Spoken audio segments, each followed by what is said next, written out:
मध्ये Kailas sir maths या YouTube channel मध्ये सर्व विद्यार्थ्यांचं पुन्हा एकदा स्वागत आहे। चला विद्यार्थी मित्रांनो, एकदम जबरदस्त अपडेट आपल्या समोर घेऊन आले।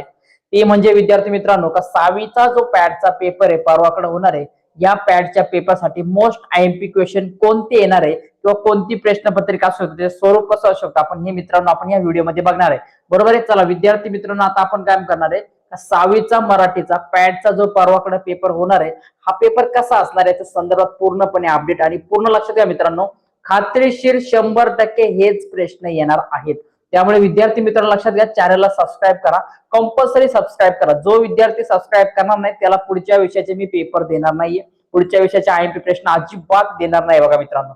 त्यासाठी बघा मित्रांनो, सगळ्यात पहिले तुम्ही चॅनलला सबस्क्राईब करा, व्हिडिओला लाईक करा आणि कमेंट सेक्शन मध्ये जा। कमेंट मध्ये तुम्हाला एक हाईपचा ऑप्शन दिसेल बघा मित्रांनो, काय दिसेल तुम्हाला, हाईपचं HYP, त्याच्यावरती जा तुम्ही, त्याच्यावर क्लिक करा, तुम्हाला काहीतरी स्कोअर भेटेल, 380 असा स्कोअर भेटेल, तो अर्न करा बघा मित्रांनो। म्हणजेच काय होईल मित्रांनो, तुम्हाला पुढचा व्हिडिओ बघायला मिळेल। जर ते तुम्ही केलं तर तुम्हाला पुढचा व्हिडिओ बघायला मिळणार नाही। त्याच्यामुळे चॅनलला सबस्क्राईब करा, व्हिडिओला लाईक करा आणि कमेंट करा, ठीक आहे, कसा व्हिडिओ वाटते। चला बघा आता मित्रांनो, सगळ्यात पहिला प्रश्न असणार तुम्हाला, मी डायरेक्टली व्हिडिओला सुरुवात करते। बघा काय तर, खालील उतारा काळजीपूर्वक वाचा आणि उताराच्या आधारे पुढील प्रश्नांची उत्तरं लिहा। तुम्हाला काय करायचं मित्रांनो, उतारा तुम्हाला एकदम काळजीपूर्वक वाचायचं मित्रांनो, लक्षात घ्या। आणि याच्यातून काय करायचं तुम्हाला, का जे काही प्रश्न असणार आहे ते तुम्हाला व्यवस्थितपणे लिहायचे। ओके, बघा पुढे बघा मित्रांनो, आता काय तर बघा, सगळ्यात पहिले आता प्रश्न काय येतो बघा, उतारा वाचल्यानंतर बघा तुम्हाला पहिला प्रश्न दिसणार आहे काय, तर सयाजीराव महाराजांनी स्वीकारलेले विचार। तर सयाजी महाराजांनी, तुम्ही जर सयाजीराव या महाराजांनी तुम्ही जर बघितलं असेल, जर तुम्ही जर उतारा बघितला तर तुम्हाला याचं उत्तर भेटून जाईल। ते म्हणजेच काय, शिक्षण हाच सर्व सुधारणांचा पाया आहे, हे त्याचं योग्य उत्तर असणार आहे। नेक्स्ट बघा, एका वाक्यात उत्तरे लिहा।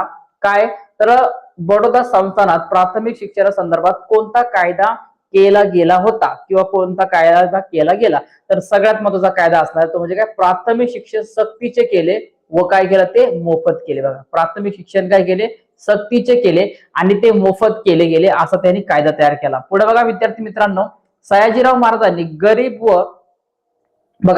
व हुशार विद्यार्थ्यांसाठी काय कार्य केले ते लिहा।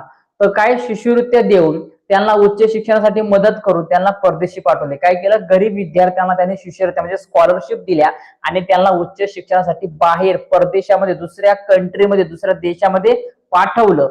बरोबर आहे, अशा प्रकारे त्याचं ते योग्य उत्तर असणार आहे। पुढे बघा मित्रांनो, वाचनाचे महत्व 2 ते 3 वाक्यात लिहा। तुम्हाला काय करायचे, वाचनाचे महत्व तुमच्या मनाने लिहायचे। जसं की आता समजा आपण लिहिले तर, वाचनामुळे शब्दांची ओळख होते, वाचनामुळे काय होते, भाषा सुधारते, त्याच्यानंतर लेखकाच्या